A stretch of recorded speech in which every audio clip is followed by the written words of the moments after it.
Ngana découvrir que Kofi Olomide c'est un bon papa. Mais tout dinta mabe na eka te to cha ngo lever to comme ça ngo le roi ande et l'équipe bola monene belé. Muto tozo lo bakaza mutema mabe. To kanisa kaza na fali pour pa mo bona mbokili oyo na mondo to sala fierté ya mboka na biso. Problème na zala ki wana mutapesa ke musala na wenga zate. Wenga ni ko vocal nanga. Bato ba yema na wengi wale kinga nani.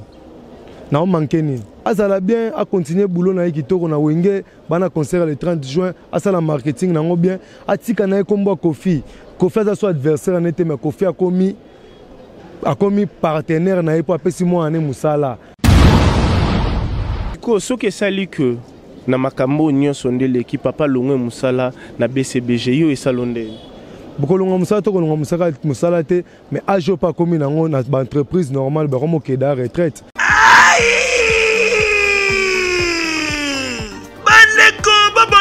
Yokelanga eloko oyo KLP distribution chez Luc Koulapa.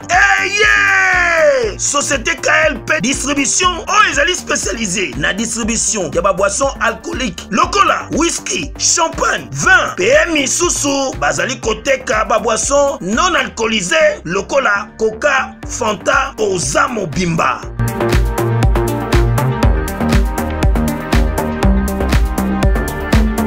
Zomi en l'île de France, oyo bazali kosala distribution partout. Mingi penza awa na l'île de France, livraison ti bisika nyoso kolinga. O na salle de fête, o na ndaku, o na dépôt, bisika tout okolinga. Ozamo Bimba. Benga bango na numéro oyo 068 54 17 740. Société KLP distribution chez Luc Koulapa. Yangonde fandisi masolo ya spécialité distribution ya boissons alcooliques et non alcoolisées.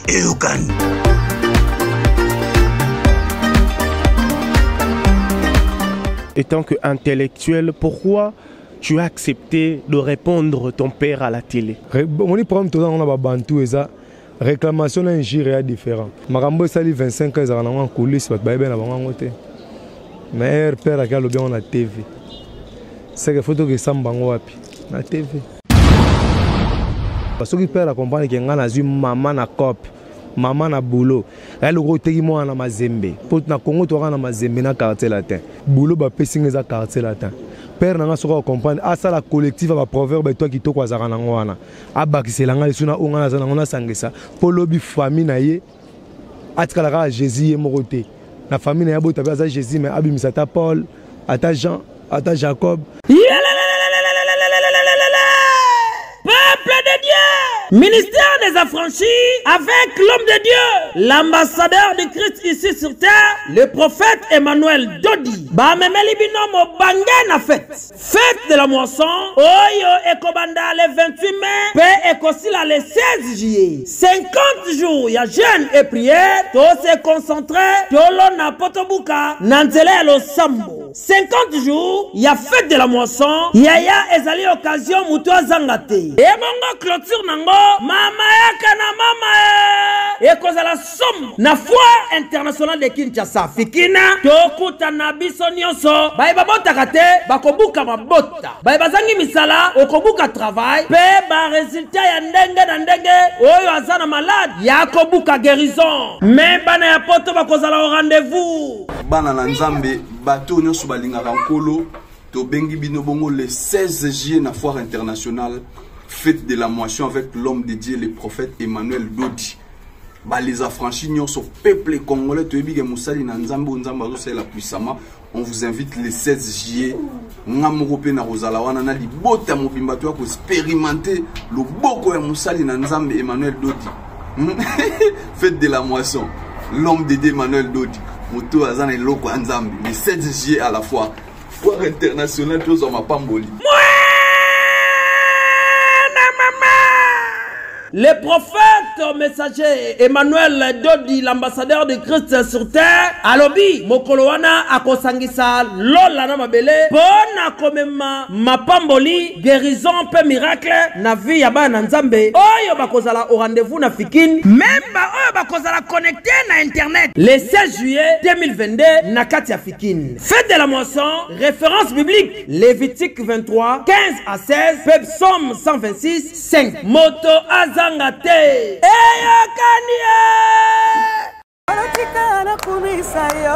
Mon papa puissant. Mbali bosso na côté orchestre, na mona plaque na bani musique. Papa, to beti na les millionnaires, nga na moni nde mindele. Na rebi ke mindele ba kota ba concert ba journal idée. Na retrouvé na ke mindele nde. Mon papa c'est un grand artiste, les gens. Mindele na mo ba kara ba oni ba Monisco, ba ambassadeur, ba ministre. Et na bi na komi camarade bateau yo. Li pa moi mbe koti membling c'est que changer prix.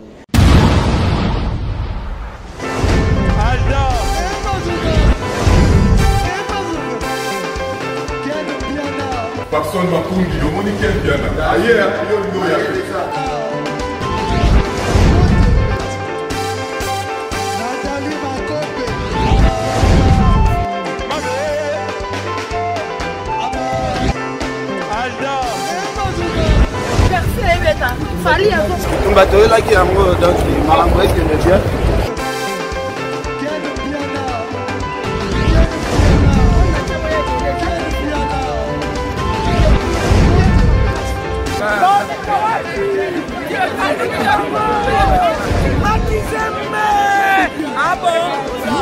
J'ai des lignes mon conduit. This is London. This is London City.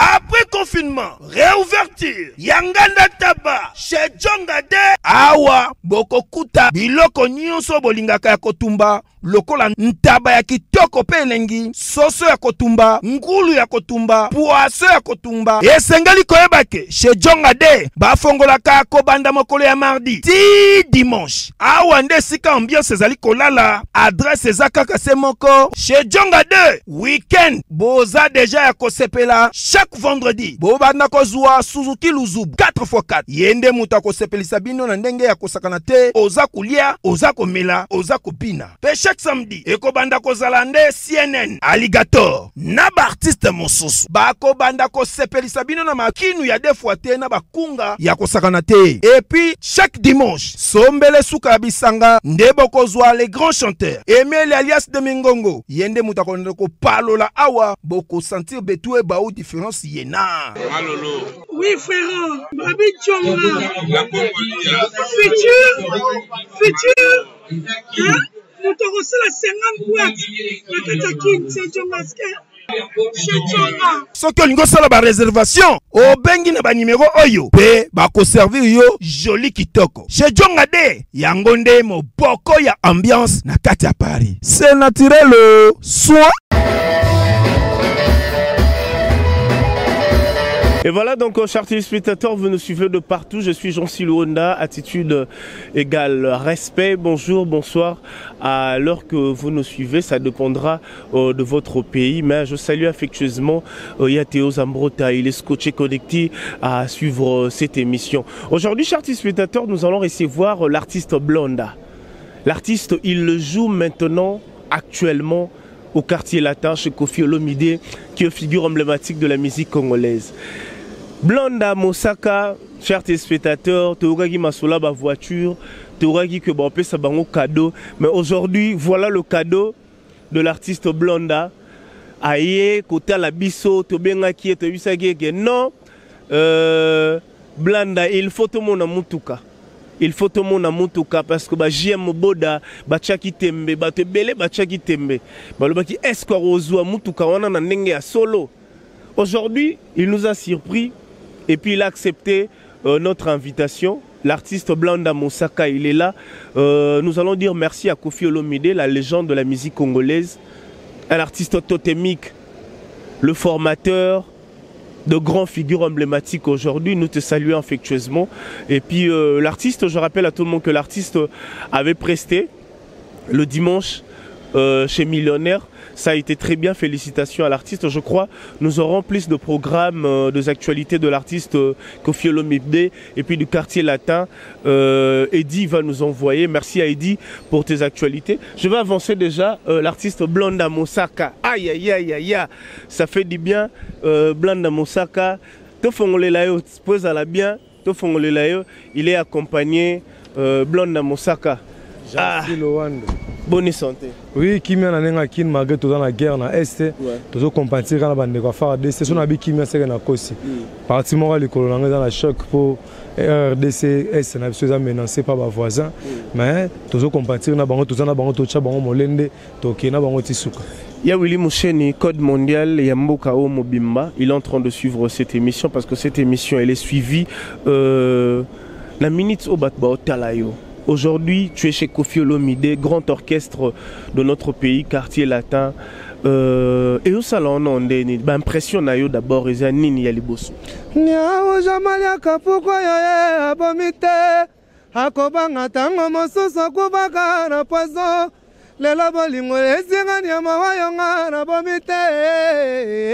Naza na grand mouvement orchestre zo beta orchestre mo zo beta banzemo nango zo sepesa na yo moko so beta na orchestre banzemo nango sepeliso oyo kongo no guyo mo zo yemba ngo do otakula arte otakumituka te mota no guya banzembo grand mopa ba ko sa biso Nana Olinga. Avant de commencer cette émission Blanda, on se connaît moi et toi Nolinga Bato ba la biso. Aujourd'hui vous avez réveillé les esprits qui dormaient. Aujourd'hui, au déclenché et l'eau peut-être les lobato les ébango, mais ça n'a pas tout sous bazali ko sont procuré nango, ça n'a pas tout bazali colia na yango. Aujourd'hui, moi je vais être clair de toi, ba famille belé zota la biso, ba responsable ba zota la biso. Avant prenons toko tana vif, il y a sije na biso. Oh Ezali, parce que tu es l'actualité, tu es une étoile montante de la musique congolaise. Moi je serai derrière toi, nous allons vous t'encourager et puis la presse sera derrière vous, c'est très important. Batubaota la biso siko blanda. Batubele ba bisingai. Jean, si tu as cette occasion, cette opportunité de recevoir Blanda Mosaka Oazali, jeune étoile montante de la musique congolaise, Batubaota la biso siko. Ezana batu oyo leza. Ezana batu oyo yo sepelisa, ezana batu oyo oko sepelisa, ba kofiet, ba kofifil, ba olanda osiko blanda. Bazana posa oloba. Wenge musique à 4x4 o bazali ba parents na yo, ba olanda yo sikoyo. Ezana ba jeune oyo to ezana bana oyo pe ba parents na bango. Babota bango mais ba parents na bango bazo occasion ya oboko la bango te ou peut-être lelo ba parents belé baza blessé to lingate lelo ça la musique na yo na ba kale belé parce que vous avez réveillé les esprits qui dormaient siko na minute au bat ba hôtel là siko pour kata hémorragie wana au voler ce qu'on a ba propre ailes na yo dans le bon parce que je vais te dire aujourd'hui il y a des choses qui séparent le tout bas tout haut bat ba hôtel là siko pour kata hémorragie wana. Parce que le linge sale, c'est là en famille. Oyebi, papa reste papa. Le professionnel reste le professionnel. Déjà, pour nous chance vous avez votre frère. Votre frère, déjà na pesi bino bambote bozala fort ndenge na fort bolembate bobundati suka. La vie ne dépend pas du nombre de diplômes, la vie appartient au courageux compétitif.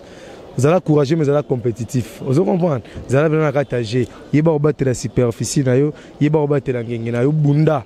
Pour ngai lelo on a vivre les fruits, il y a travail, il y a bagarre, il y a esprit et belé on a multiplié pour nation na ki muto esprit te. Lelo na ko tomber na bazando, na ko tomber na ba kuluna, bakanya mara c'est tam soupena lelo son na ki esprit te. Mais j'étais fort, j'ai toujours respect, bato ba yebinga bien. C'est Dieu qui planifie tout. Nzambe mtaye. Nzambe za Nintendo, monde za Nintendo. Nzamba simbara manette, soit fini na gauche, OK gauche, soit fini droite. Pona batutu ya ba wenge na kolo ba premièrement ngaza da wengete, pona yemba tanzi moment na kata wengete.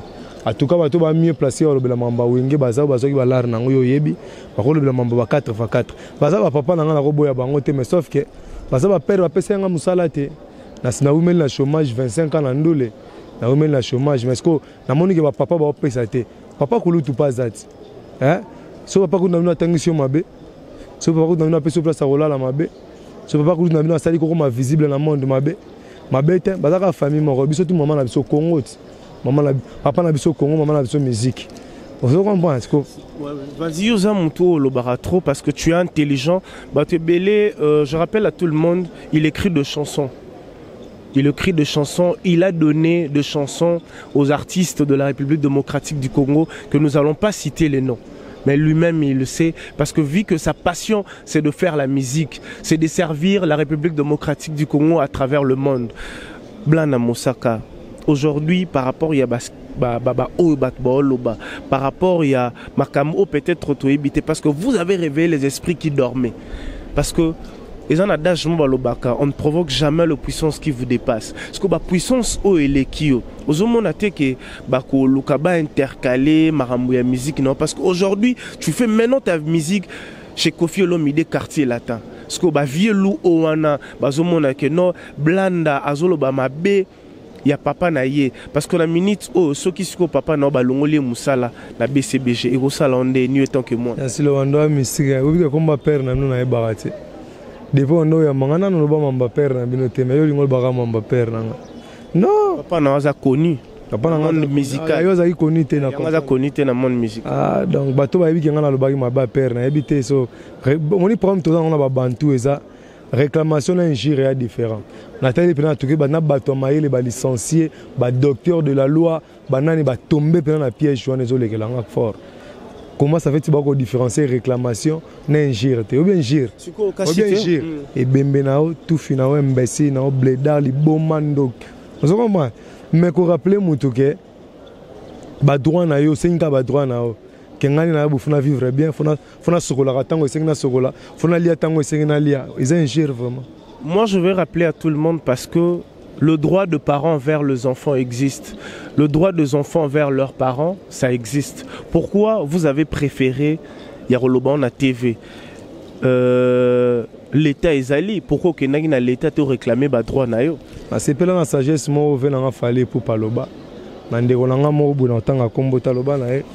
Soko manka nga na TV finga nga na TV c'est il faut senga pardon na TV makambo sali 25 ans ezana nga coulisse bat baebe na bango te mais père akalo bien na TV c'est il faut que samba ngo wapi na TV banaki bana poto bana mikili yokelanga eloko oyo soki olingi ovanda na ba condition ya kitoko pelengi tala esika ya kovanda yango oyo Flat Hotel Joli Kabelo CPI awa soki oye ezali kambote kendo kosomba bakiti to nini te nyonso ezali c'est-à-dire que awa okoyaka kana bilamba ya pamba okokuta tout ezali cuisine, salle de bain, chambre jolie kitoko. Bambetu ya nyekese, salon ya VIP, toilette. Awa kutu kolobate po atami kate kwei. Okoliango jolie kitoko, microbe ezali distrait. Courant 24 heures sur 24. Minda pelelele. Soki courant kei. Mubangi na groupe électrogène ezali wana. Oko sentir kutu teke. Courant ikendaki. Awa makambo ya okendoko luka mai na ba cantine. Ezate. Mai pepele nyama. Ezali kobima neti kaka awa nde izini ya régie des eaux ezali po soki mai kaka kei bazali na réservation ya mubange nango awa mbala moko ekomi kobima joli kitoko boko sentir kutu teke mai awa ekangami awa bazali meme na bar na bango oyo batu ya libanda bakotaka te. Flat Hotel Joli Kabelo CPI ezwami na avenue Bula numéro 115 quartier Adoula na commune Bandalungwa référence Église Mangembo. Na Flat Hotel Joli Kabelo CPI nyonso pepele netikaka na film. Étant que sage, étant que intellectuel, pourquoi tu as accepté de répondre ton père à la télé? Parce qu'il était parti me réduire à la télé. Comprendre? Il fallait que je passe à la télé. Tu es son fils. Je ne suis pas inapte. Me déclarer inapte, c'est écarter dans la société. Pourquoi Batu Bakoki kotisa na erreur wana o lelo et comme une fil d'actualité parce que au réclamer à la télé quelque chose à la inapte, tu es mon frère. Yokanga penaloba quelque chose à la inapte. Papa reste papa. Le linge sale se lave en famille. Toi tu crois que Nenga Mosaka longue père nanga yendo kanisa bon? Jamais. Siko. Toi li s'appelle Liboro Morot. Parce que quartier latin Oroya au Longwepe. Na si ça rappelle. Te longa na mamba Longwa. Yo komi mamba Longwa. Quand ne bandele boko mo chela nga banzubi na cop na nga vraiment. Ah longa na makamwana. Na ebisi OK. na mosaka toi éternel, toi un lien éternel. Oh, il faut se séparer kaka. Ce qui monde est koufi, ata biso mba to koufi. Ba ba takali solo ke na papa mona mwana moko boy. Ba vo mari na lombo ba kufa me ba vo mari mo le ka lombo. Nous allons maintenant entrer dans la musique, mais avant d'entrer dans la musique, parce que la musique c'est ta passion. Blanchard Moussaka est en train de te suivre, qui est ton père. Oui. Jibem Piana Papa Chéri, son boss, est en train de te suivre. Ba papa na onionso, ba vie na onionso. Et puis n'oublie pas que aujourd'hui tu es chez Kofi Olomide, ba Kofiette, ba Kofi Phil. Aujourd'hui, il faut ba soutenir yo. Lelo, na ba oba soutenir yo na jours à venir ba otala yo. Un mot gentil à ton papa et puis na bato nyonso ba se sentaki que non Blonda Moussaka a diminué son père, a lésé son père, a parlé de vérité familiale ou matin na TV. S'il faut soigner cette image parce que to courir na maramu mususu. Si tu soigner image na ebité ngana comprendre te soto ça un problème pour anine. Attendez, la bise comme un problème. Un fanatique na yo, ba mélomane ya bonne musique. Un prophète ne dépend pas de ses disciples, mais c'est les disciples qui dépendent des prophètes. Comprendre? Jésus a multiplié ba mapa, ba disciples tout bando c'est la baolia. Pas une sanctification to ko tasko na musala 64 disciples ba tikala ra 12. Vous comprenez? Ba vrai na ba yeba na tanga likambo. Mais on a rolobeza ra ke ceux qui perdent na comprendre que ngana na parole na roloba ceux qui perdent à comprendre que ngana zu maman na cop maman na boulot elle roteki moi na mazembe pour na Congo to na mazembe na quartier latin comprendre quartier latin c'est l'orchestre plus titré mazembe l'équipe la plus titrée ya Congo to comprendre que depuis si Moïse Katumbi Chapwe mbote na zu maman na musala donc autant à tout na tanga na université ya musique en esprit boulot ba pessinga za quartier latin. Père n'a pas comprendre à ça la collective va proverbe toi qui to kwa zara ngwana abakiselanga lesuna ongana zana ngona sangesa pour lobi famille na ye atkala Jésus moroté na famille na yabo tabaza Jésus mais abimisa ta Paul ata Jean ata Jacob pour le cambo ya ko résoudre la famille ngana résoudre to kabula ta charge pour na mona passe ba tutu ba arracher salisanga matanga yonde kunda bakoma po ya bata problème na anniversaire na nini eza bien autour de ça les honneurs à famille.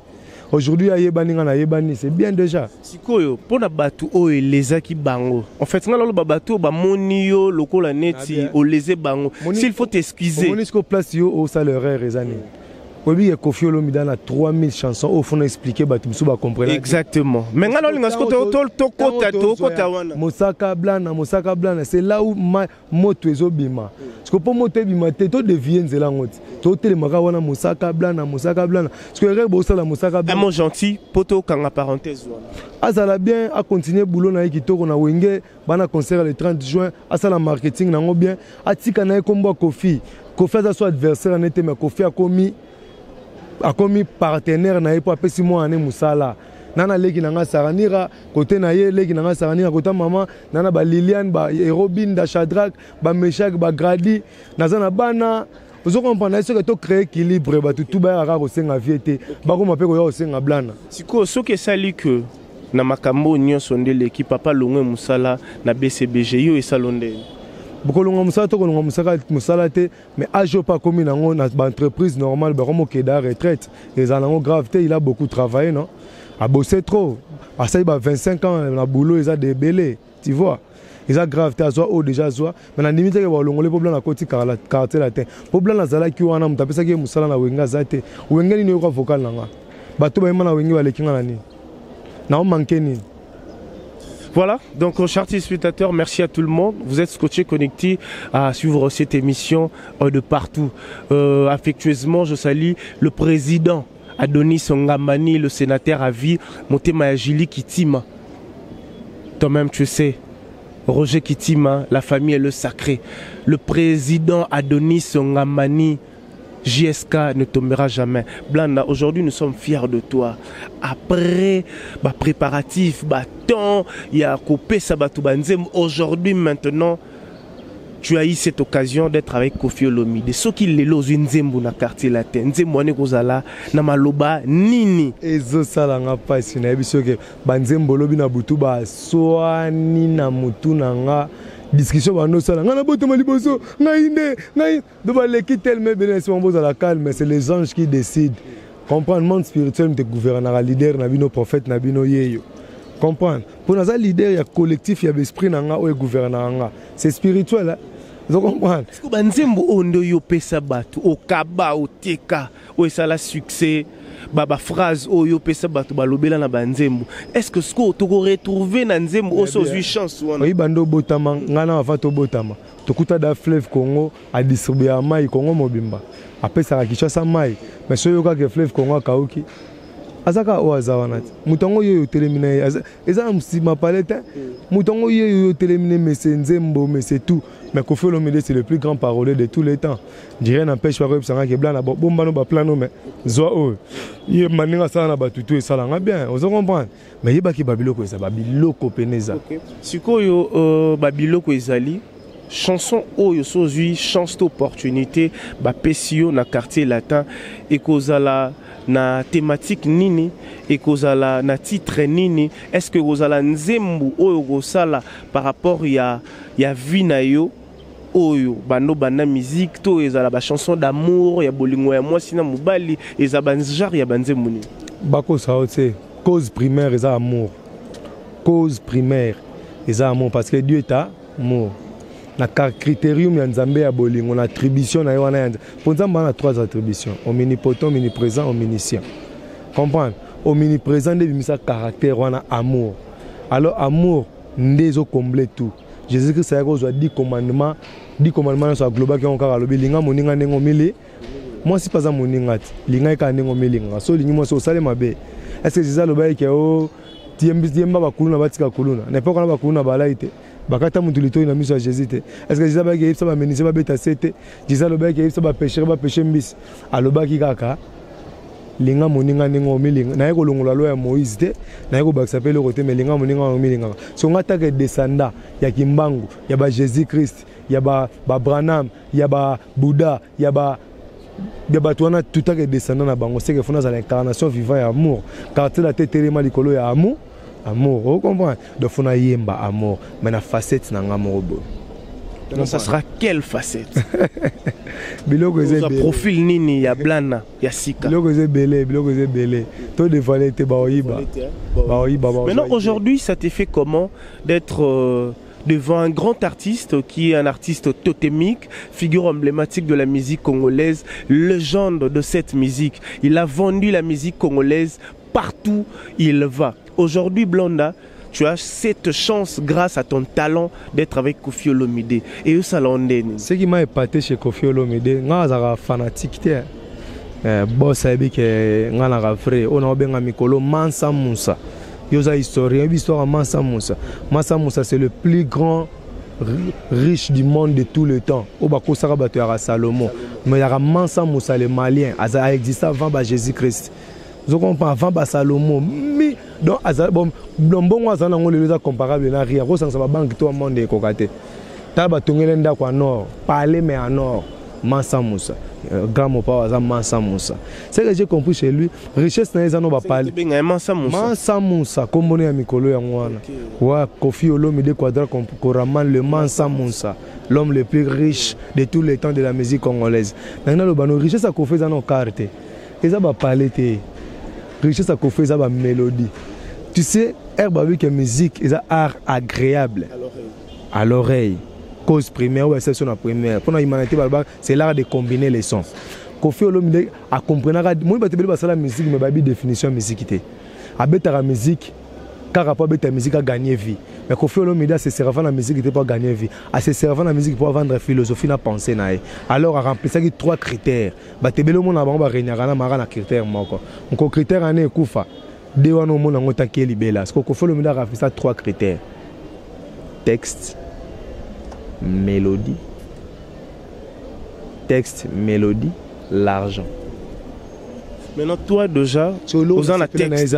Et nous on s'appelle la naïsa. Baza 2 batikali na Congo. Faut rebattre la bango. Baza 2. Moko za actif. Moko a commandé la maintenance. Alors moi betane ka maintenance mais moko za actif. Oui, qui na question on a tout. C'est Koffi Olomide Redi Amissi. Bah seul leader où ya Isaïr batikala na voix. Bazaka na voix yo ebelaka bango. Nga ketala nazaki na concert na le Millennium concert to betaki na ndio observer pena Verambo babilo kwa likolo na bi a fait babukele note na mutema même ba yiko la Jésus mo bandoko taper Jésus doute na bi a fait babukele note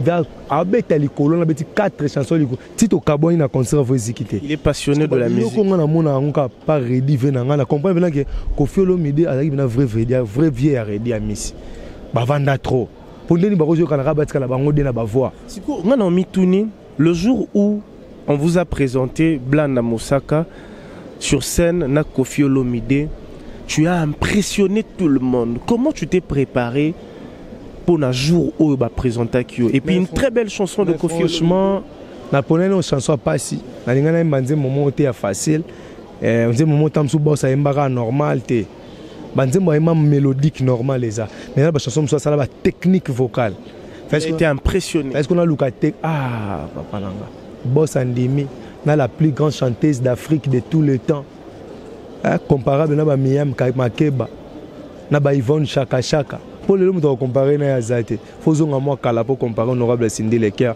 na PCM Bote Sigazali ya lo barane ta vanda na silence ko yimba ntamali boso abeta maboko ye moko boss mon papa Koffi Olomide deuxième honorable troisième ba musicien bando beta ba drummer ba ngomo bando ganga après ndebino boyozo plaisir na ngai laki bino boyo kana nte bango no bandima po bino ta bondimi bango ba boyi na okota te donc on a ponaki diva pourquoi nga déjà na ba parler bazo benga nga da petit Koffi parce que soyi na ba karaoke nion songa na beta na ba uba awa na ba soyi na ba karaoke na nga na zo mbongo ya na banda ko yimba banzemba Koffi Olomide pe boss sabi que so na yembi concert na tindela ke ba vidéo nga na quartier la télé loté au deuxième tour na quartier la télé tozaka na orchestre so na ngambo ya bana mike na ngambo ya palais ya Verambo na ngambo ana donc na orchestre so za la musique donc nous déranger fort to imbara pembe na yo na yo ka biso tout ayebaki da biso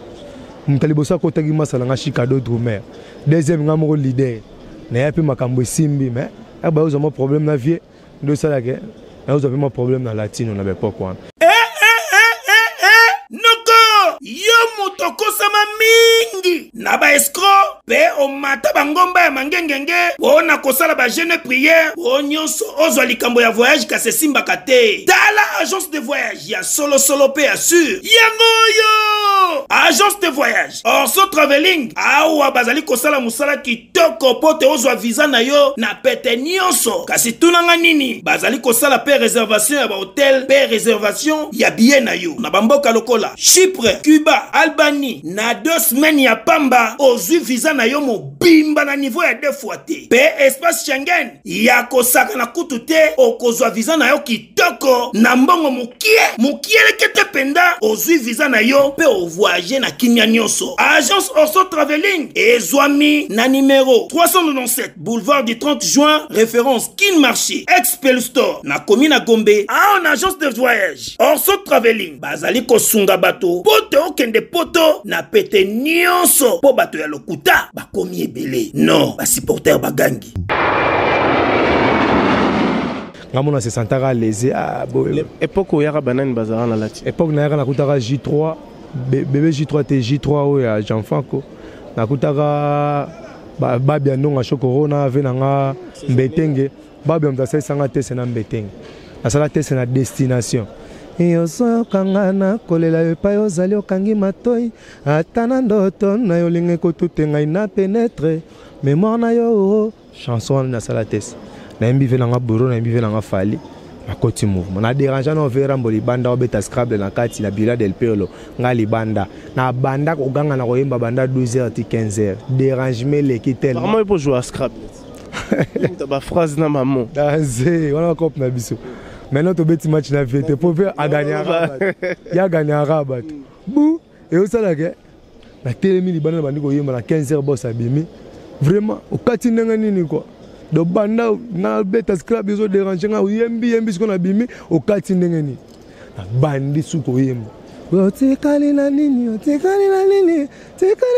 mo awakabe kabinzoto oteke molimo mawa mama sozo yoka ba émotion nazo cha apesanga $30 À l'époque. À l'époque, $30. Kende ba maninga no ba répéter dans ma campagne. Na kekuta boya kuti fe ba biandonga chokora tinanga bitabe bana ma campagne ti station. Et là, elle singa petit dans la chance. Ngana solution. Kalelo pe na tindi yo. Yo za na mwana. Bango ba ko benga nga vieux mais yo mwana. Nous sommes sous le soleil, hein, chers téléspectateurs, il faut comprendre. Kende bongo. Na bima bongo la kenda ti station ma campagne appelé veba bandolia. On bitaba kabula en katikati yemta changa technique wana akabula bitaba katikati akocha ngonyoso de ba tiers bondo yo kana tabe mtendo fongole gorge so ngapi na récupérer quoi pa bitaba na koma fana di rep na kabole pona ba bien nonga choko donc ça deuxième tour on a zaki mature na ino mwana muke la na zu maturité na on maîtriser on non ça là donc na za maboko ya bien atuka lo toko so les arake toteka mopao toteka latino toteka ba programme à quartier latin donc ba polémique a pas en pambana j'en suis le one de réfléchir d'ayote so na émission na show pour na bi capacité mutuna c'était une manière juste de l'introduire na bi ka ko c'est no polémique mais na bi sa bateau bazo nga ba c'est sanga ba polémique aba la polémique tozo polémique to na fleuve acide totela ne blana ayemba totela blana ayemba bo pesa nga chance ba pesa ba babia ndonga chance ba pesa ba Suzuki bolingo to betela kitalo chance ba pesa ba vena nga modogo matata mochimo na moteti ya monengela ba pesa nga chance wana chance ba pesa be Rick Tucci bébé wanga wa motema chance ba pesa ba babia ndonga ba pesa ba Sam Chitu. Sikoyo Blonda Mosaka, aujourd'hui tu es dans quartier latin chez Kofi Olomide. Banda au côté quartier latin. Est-ce que aux UP m'appelle il y a ancien, il y a quartier latin, bah encourageux que frère félicitations. Ebele, cela a bien aussi ebele. Ebele, bah conseil surtout bah félicitations mon qui mais bah conseil surtout. Zala na vie boy, biso to gafara place boy, yo ko gafete place boy. Via lingara boy te alingara boy. Quartier latin na biso to zui blana. Tous on a plaisir, aux blancs, tu chantes bien, tu parles bien, défendre l'orchestre en abisso. So la mingi maramba orchestre en abisso que maramba batu misus. Na june ba conseil, en tout cas ba ancien toi quartier la terre. Ba kofi fil, ba kofiette pe ba bengi. Ya ko sarana te na comprendre que mon papa puissant. Mon na buna kangende connexion à mode d'avion. So cheka fo na fongole. To so la terre ba appelle partout dans le monde. Ba liboso na côté orchestre, na mon appel na bani musique. Papa, to beti na les millionnaires, ngana moni nde mindele.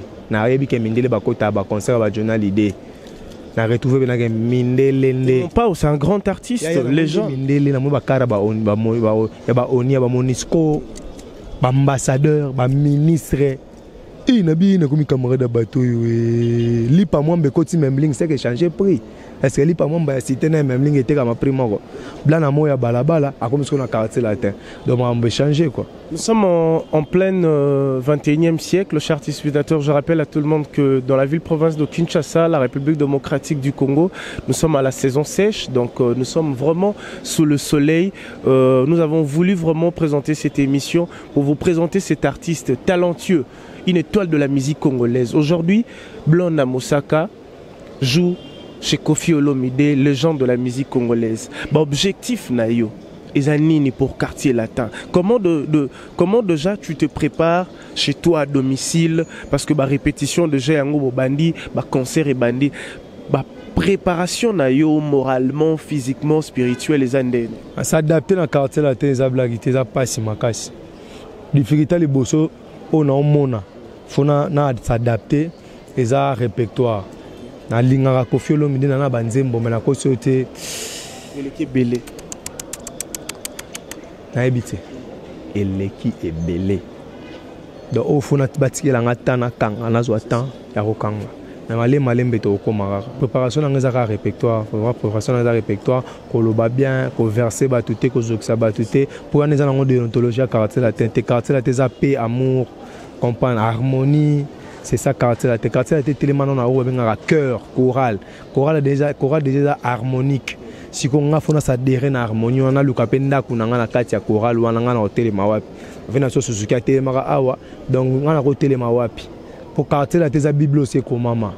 Donc on parle ça ba miracle belé ba chao li susté ba komo li susté. Biso to a le roi ba interprète na sens ni. Donc faut se placer na grand cœur à quartier latin. Vois Suzuki no jouer rôle nini, vois Sam no jouer rôle nini, vois Eric Tucci, ya ba parce qu'on a na cause voix nini na cœur wana pour se situer bien. après ça touche nanga mais faut se situer non nengo zo mone là où se situer bon ngai ne na mone la place nanga na ba timbre tout on a mona na quartier la télé kakala na mona venanga Willy Bola na mona Willy Bola hein déjà bah on répétera déjà Babylone naé avant quartier mama botanga yebi botanga kitoko na mona daye vous comprenez c'est nous na ko na chuba pe na diaka pe na kendaka na chimula pe mais ndenga na monela Willy de Boule. Blanda Mosaka, il nous reste quelques petites poussières de minutes pour clôturer cette interview. Pour moi, c'est un plaisir de te recevoir aujourd'hui sous le soleil. Bateau Baota la Bissosiko, parce que dans l'orchestre Nyon Sezara, n'a pas règlement d'ordre intérieur. Non au Kotiboué, n'a pas règlement au Batalisio. Et l'eau nini oyo, Bapekisio au Sala. Et l'eau nini oyo, Baibisio Sala.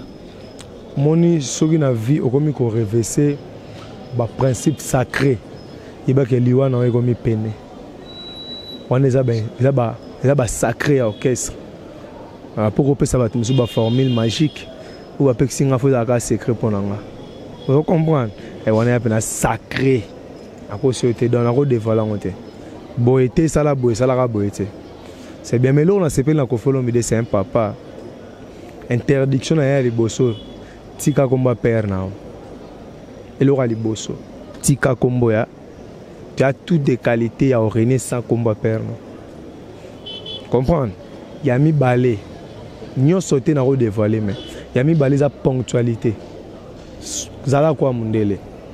A bien la chance que tout le monde. Parce que yimoko zara ponctuel ya osala. On a utala la pongi boss pour mutandu munde munderi. Aza mutandu donc mundele déjà. Ouais, ouais, aujourd'hui, pour la première, Blanda Mosaka a une voiture dans sa carrière aujourd'hui. Ce que tu as, bon, voiture et ça matériel, c'est très bien. Les atouts, tu en as. Mais aujourd'hui, osa pene, il y a Koffi Olomide, osa un orchestre, il y a Mounene. S'il faut citer, l'orchestre, il y a Minene, où il représente pays, où il représente la République démocratique du Congo, quartier latin, Ezali. Sikoyo Blanda, bateau baotala, biso, Sikoyo. Les lots aux a véhiculé grâce à quartier latin et puis grâce d'abord à ton talent. Parce que Sozaki n'a talenté au Ngozwa, Oyo, aux Huité. S'il faut dire un mot gentil à Koffi Olomide, na bateau ba soutenir à quartier latin au Koyebisa Bangoni. On a découvert que Koffi Olomide c'est un bon papa. Arrêtez de Pia!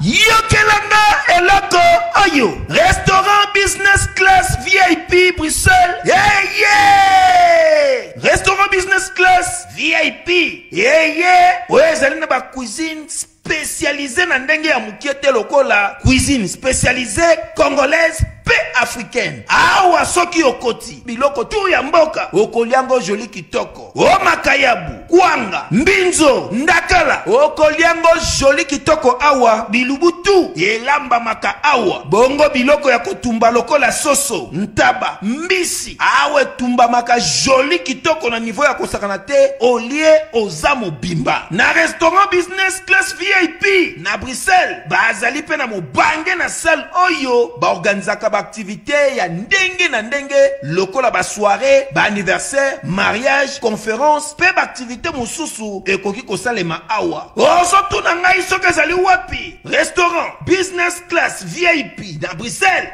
Ezwami na adresse oyo 39 boulevard Jubilé Bruxelles 1080 métro Riboukou l'une 2 P6 30 51 arrêt Jubilé. Awa na restaurant business class VIP na Bruxelles. Yangonde nzambe ya babilubu o Italie ba congolais pe ba africain. C'est naturel. Gardez bandi na yo toujours. Placide et Bio, le patron de business class. Les lignes là nga katsa malamu ndamba mabezali na katsa mabenda malamu zali. Na limite kaza 100% bon. Après na parti mabe na ndenge mututu azala nango. Mais tout dit tamara mabe na eka te to cha ngo lever to comme ça ngo le roi ande et l'équipe bola monene belé muto tozo lo bakaza mutema mabe to kanisa kaza na fali pour pas mo bona mbokili oyo na mondo azo sala fierté ya mboka na biso ozo comprendre donc to kanisa déjà wana so mutu mo aza mabe anima ko lata na fali pour pas elamba moko ne kachaka nalingi c'est vrai nga nalingi nzambe ya mbala oyo soki nabuki lokuta pesanga etumbu mokolo liwa na ngai ye moto asekanga te moto pete ayokanga mawa nakende ngai moko na nzela lilita balata ndenge moko patroni na ondimango. Et puis à part ça à Sindikara Lisumba jeune talentueux na suka menga elamba moko na nzemba Laurent Lorenzo pe ay Koffi Olomide nga na osambela nzamba ba accélérer ta sur 50 ans mukola ko dai ba mission tout monde na ba orchestre belé ba comme ba chauffeur na ba receveur. Oui pourquoi? Parce que aza seul papa o alaksa mutu talent na yo mon na capacité talent na obla no mérité ko tambola makolo te dénicheur de talentueux na talent na yo zo mérité boité ndako te na talent no zo mérité ko lata ka boité ta un niveau a rappeler ba qualité na yo o mutam sur ko ko ignorer o yi muto ba cotisation doute trop ya carrière na yo ya talent na yo o ko mo mi moneto yebi pété mais on a ce ko yebi na moment ba ce ko yebi te c'était yebi ba exploiter on de bien te zela na exploiter o belo ko zo bang sabat ko écriture nga ko mama na papier na support au papier sans support on a méchance ça baratir ta baratir qui en na podium to sala na ba carrière na biso parce que ya support écriture na koma siko na koma carrière na nga ya sika mota mambalami ba jiza lo baki pongo kota paradis bo konzali ko fo bota mambalami ba na komi deuxième fois sous mi mais c'est liboso na ngina zemi ya mona fête anniversaire te pour anniversaire to quoi to konta 9 mois libuma mama te et to na 9 mois libuma mama to ngina mukilite waki na mukilite zemi na mukilite ya ngona fête na te parce que 9 mois na to ignorant mais bato ba fête to pesi joyeux anniversaire na to trésor Lusamba venanga kumase hein. Moi, si tu fais anniversaire, je fais joyeux anniversaire. Mais on a fait rater parce que tu as déjà 9 mois libre maman. Moi, on a 12 mois libre maman. Mais alors, on a 24 ans. Mais ça, 1 an, on a 25 ans libre maman. L'homme de parole, donc on comprenait, il écrit de chansons. Voilà pourquoi ils doivent parler comme ça, c'est très important. Blan, on va se séparer avec toi parce que nous sommes sous le soleil. Tu dois te préparer, il faut bien et s'améliorer, matalisou, parce que déjà tu seras trop médiatisé chez Koffi Olomide, quartier latin. C'est très important. Merci à Koffi Olomide parce que vous avez recruté cet artiste, une étoile montant de la musique congolaise. Voilà. Nous vous présentons, notre cher téléspectateur, bateau soutenir quartier latin. Bateau soutenir artiste quartier latin au bateau là aussi koko le banabangoni. Maman nanga Emeline Zemba, motema tous pepele ya mbetolo. Pesi mbote segazali. Namoni ma mari va à Londres à Gwepa. Mère nanga. Donc moi on est venu liboso âge moko nanga. Donc mère nanga pesi papa nanga tout roba bambote sikazali bana tu à Londres au bolinga Jean-Louis Mbanga diesel à London City yopena so chebilo on agence soné ou mela teko ya quoi na pesi mbote na trésor Lusamba moi so pena so commander bilamba kitoko so pena zuma mona blanque basket ba Y ti likolo pena moi blanque il faut comprendre que les choses ont changé moi blanque Y donc grâce à donc on a quelques jours déjà grâce à fanatique moko ya quartier latin trésor Lusamba collègue 3 collègues garé là on a fongoli kutuka moko na zuka eloko likolo na zuka biloko likolo trésor Lusamba na place ali na pese ba mbote na moni des agents aussi galové na ngai Janice Tantsunga Putu na moni bino tu bolinga kabla na Alex Tima tombé du ciel jeunesse bien Afrique America Bosé Belé na Champions League bayoka Rich Obama Gilles Rossignol Nzao Gilles Rossignol Mukenge yepe su grand fanatique à Rambo banzembo Belé na yokola ya quartier latin yemtando ekolisa ngango pour y aller là quoi drama be mais yazo chance wa immersion na ndule tena kin ya continuer les autres continuer tia kenane Pologne après c'est mbote sigazali après c'est mbote na Belilas Maître Dox Motomba après c'est bino mbote bana à Genève kuna boza bambote na bino Sandra Kazadi les magiciens du temple la pession mbote sigazali blana mosaka yo ba kofifi ba kofiette boyambanga bien so nazala mutu na roza pe na berrer so moninga na mo erreur plus 243 90 649 54 86 plus 243 90 649 bien avec modulation plus 243 649 54 86 bo beninga na privé bo conseiller nga bo s'abonner toujours na Koffi Olomide officiel Vous comprenez? Vous s'abonner pour te dans 1 million. Tu bête à 10 millions, ça va bien. Vous s'abonner pour R2A Move, page il y a Facebook, R2A Move. Bato bolinga rabla s'il vous plaît. Vous s'abonner à la page, on est à page où papa a fait le mida pesa en charge. Pour studio na zara ngom tapesa un micro dans la valeur à $1280. C'est Kofi Olomide. Avant la côte à quartier latin. OK. La même là projet na ndo chaba kulu na ba beta ba décaler poids. Les autres on a bérin rouge poulet oyo, rouge poulet oyo. Bissom to produire en haut. Et puis vous avez soutenu aussi le Wenge 4x4 mais par nanga monaki par nanga. Vous avez qui bien ça? Non, je l'ai fait par rapport à moi. Je suis là pour la bus lucratif par rapport à moi. Ninge Kofi Olomide passe là en promotion, l'émission le bec parce que concert na bango ba ke chabango poa ba baleki nae. Towe la na biselo roté towe la ra bafle. Ba to finga na rapamba towe la ra na na otika ba bafle. Chance ko fa zo Olomide, c'est ko 40 ans na bafle au kitate. Na bafle. Ba tout ba sala ba bafle gaillard na ba ochaka kombo nae. Un conseil pour le jeune talentueux Oyoti Lelo, sa musique, Bazali ko se sous-estimé, Bazoé Baté ici ka Oyo. Oui, ça bango musique ya j'ai loterie. J'ai d'hasard. Beta ka papier, somba ka papier, beta ka DV, beta ka jour au lié zali. Ngala beti pendant 25 ans. Si on a lié non. Kitoko carrosse, kitoko yangolo, ya talara yo mo. Singapeto Holandela. Oya au monde a parlé pena des chambres cuisine douche, maramutu na kati ba grand gaillard à l'aise déjà. Merci, c'est un plaisir. Yoko Tano Nabi Gengano Kepeka Nzela Monayo. Chers téléspectateurs, voilà, c'était l'artiste Blana.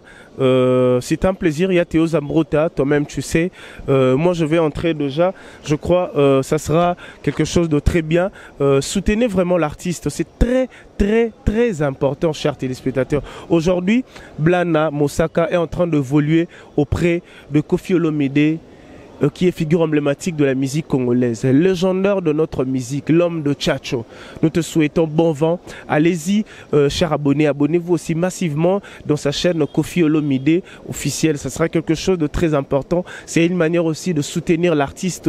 C'est une manière de soutenir l'orchestre Quartier Latin. Moi, je dis merci aussi à Théo Zambrota, sans oublier à mon vieux Kabobo et à Maman Nelly. Nous te souhaitons bon vent. Et puis sans oublier encore et toujours mon vieux Gabriel Kikadi, le grand douanier de la République démocratique du Congo. Je vois directement aussi celui qu'on appelle GM Image, Didier Moussoumar. Je vous salue affectueusement. On se voit prochainement sur la même chaîne, même rendez-vous. Et puis je rappelle à tout le monde que mes émissions de la chronique musicale sont aussi diffusées chez RTVS1 chaque samedi à partir de 10h30. Vous avez besoin de participer dans cette émission Industrie musicale. N'hésitez pas, connectez-vous, abonnez-vous massivement dans nos chaînes YouTube. C'est très important. C'est une manière aussi de soutenir Jean-Sil Wonda, attitude égale à respect. Merci à celui qui était derrière la caméra, le jeune garçon de la République démocratique du Congo, Ridi Bonteke, le spécialiste de ces métiers. Je te salue affectueusement. Merci aussi à Pichu Monsia, sans oublier Yannick Bongondo, 4 fois Mobali. Merci à tonton Clovis, on filme pas. Merci à Guilain Fipa. Tout le monde en a prochainement. Même rendez-vous, même heure. Appelez-moi, commentez, abonnez-vous. C'est très important. Merci.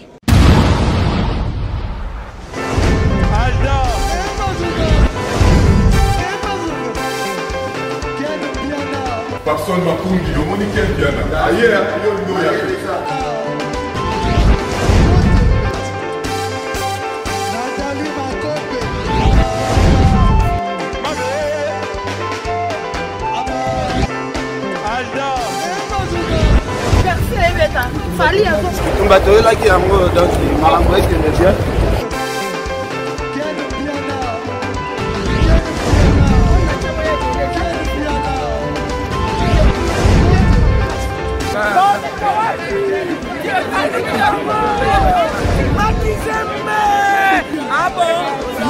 J'ai mon conduit.